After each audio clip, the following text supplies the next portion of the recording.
हम साइकिल से आ सकते हैं, ना ट्रेन से ना बस से।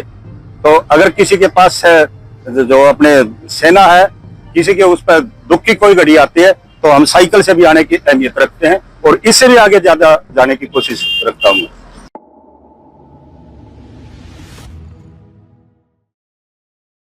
सेना से रिटायर होने के बावजूद सैनिकों में एक दूसरे की मदद करने का जुनून है, सेवा करने का भाव है। इसी के चलते रिटायर्ड सैनिक शहीद हुए सैनिकों के परिवार की मदद करने के लिए सभी रिटायर्ड सैनिक एक दूसरे की मदद भूतपूर्व सैनिक संगठन के तत्वावधान में करते हैं। भूतपूर्व सैनिक संगठन का स्थापना दिवस होने पर रिटायर्ड सैनिकों में जज्बा, जोश, उमंग और एक दूसरे के परिवार की विषम परिस्थिति में भी मदद करने को तैयार है। इसी जोश के साथ रिटायर्ड सैनिक रामनिवास 65 वर्ष की उम्र में भी संगठन के स्थापना दिवस पर पानीपत से जनपद झांसी साइकिल चलाकर यहां कैंट में पहुंचे ही कर्मी के अफसरों ने उनका हार माला पहनाकर स्वागत सत्कार किया। इस दौरान रामनिवास ने बताया कि यह साइकिल यात्रा उन्होंने 700 किलोमीटर की इसलिए की है कि वह दिखाना चाहते हैं कि रिटायर होने के बाद भी सैनिक एक दूसरे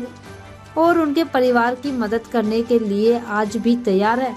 उन्होंने अपने यूनिट के अफसरों का आभार व्यक्त किया। सर, क्या नाम है आपका? रामनिवास कौशिक। रामनिवास जी, आप साइकिल से यात्रा कर रहे हैं, बताया जा रहा है जिस तरह से आप पूर्व सैनिक भी हैं, एक्स रिटायर्ड आर्मी अफसर है। क्या उम्र आपकी होगी? और मेरी उम्र 65 जी, 65 साल। क्या ऐसा आपको लगा जो आपको 65 साल की उम्र में जो है साइकिल की यात्रा, वो भी आप पानीपत से चलकर झांसी आए? लगभग कितने किलोमीटर का सफर आपने तय किया? नियर अबाउट 700 किलोमीटर सफर तय करके आया मैं।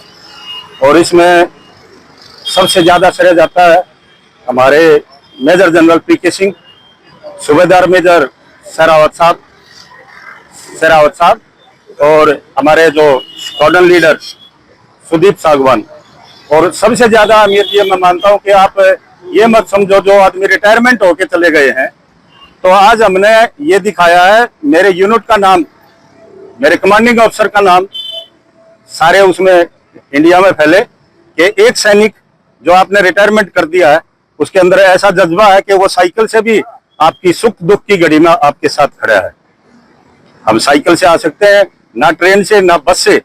तो अगर किसी के पास है, जो अपने सेना है, किसी के उस पर दुख की कोई घड़ी आती है तो हम साइकिल से भी आने की अहमियत रखते हैं और इससे भी आगे ज्यादा जाने की कोशिश रखता हूँ।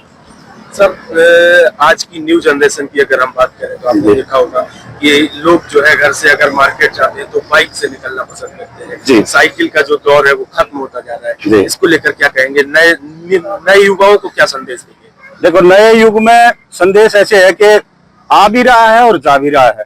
आगे बच्चे साइकिल के ऊपर चल भी रहे हैं अभी। और जैसे पहले एक बैठक होती थी हमारा गांव में, हुक्का पानी, जो जिसके ऊपर बैठ के गांव वाले बात करते थे, भाई उसको दुख तकलीफ है उसकी साझी करो, उसको दूर करो। ये आ भी रही है और ऐसा कोई वो नहीं। मैं आपको बता देता हूँ, इस यूनिट में भी जो रिजाई के अंदर बैठे हैं, यात्रा मैंने की है, मेहनत मैंने किया है। मेरे ऊपर ट्वीट क्या कर रहे हैं मैं आपको बता दूंगा, लेकिन नाम नहीं लूंगा उस बंदे का। वो क्या कह रहे हैं, मैंने उनको बोला कि भाई मेरे 2-4 कपड़े हैं ना, वो आप ले चलियो, मैं तो ये बैग लेके थोड़ा जितने रास्ते में जरूरत पड़ेगी वो लेके जाऊंगा। उनका ये कहना है वो ट्रेन से आएंगे, रिजर्वेशन है। बोला अगर ज्यादा भारी नहीं होंगे ना तो मैं ले जाऊंगा। 3 कपड़ों का वजन मैंने वहां मेजर जनरल पीके सिंह ने, जिसने मेरे को रवानगी किया, सुदीप सागवान डॉक्टर साहब, उनको ये बोला कि मेरे ऊपर अगर आप 10 रिजाई भी बांध दोगे, अगर मेरे में अंदर हिम्मत है 102 में जाने की तो मैं जाके दिखाऊंगा। और मैं ये लेके और आपके पास पहुंचा हूँ। रास्ते में दुख दुविधाएं बहुत आई। जैसे सबसे मेन मेरे को जो आगरा वाला पुल, ओवर ब्रिज, उसमें मेरे को बहुत मेहनत करना पड़ा। रोड फटे हुए हैं, धूल आ रही है, लेकिन सबको मैं एक साइड में करते हुए मैं अपने टाइम से, जो मेरे को टाइम दिया हुआ था, मेरा 28-29 तारीख को यहाँ पे वो है, उससे पहले मैंने पहुंचने का वो किया है। लगभग कितने दिन का आपका ये सफर रहा? कितने दिनों में आपने जो यात्रा है? मैं 20 तारीख को 2 बजे चला था।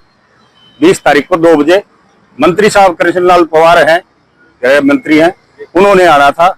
जो लाल पे ये आडवाणी साहब ने वहां पे कोई वो किया हुआ है, उसका फंक्शन करना था, उद्घाटन करना था, हमारे सैनिक भवन का उद्घाटन करना था।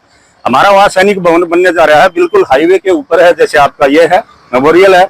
हम उसमें इस तरीके का वो बनाने जा रहे हैं कि कोई भी कानभाई जो जवान ड्यूटी पर है या बे ड्यूटी पर है, उस रास्ते से निकले तो वहाँ 10 मिनट के लिए, 5 मिनट के लिए आराम करे, खाने की व्यवस्था, चाय की व्यवस्था, रहने की व्यवस्था, सब कुछ मिलेगी उसको।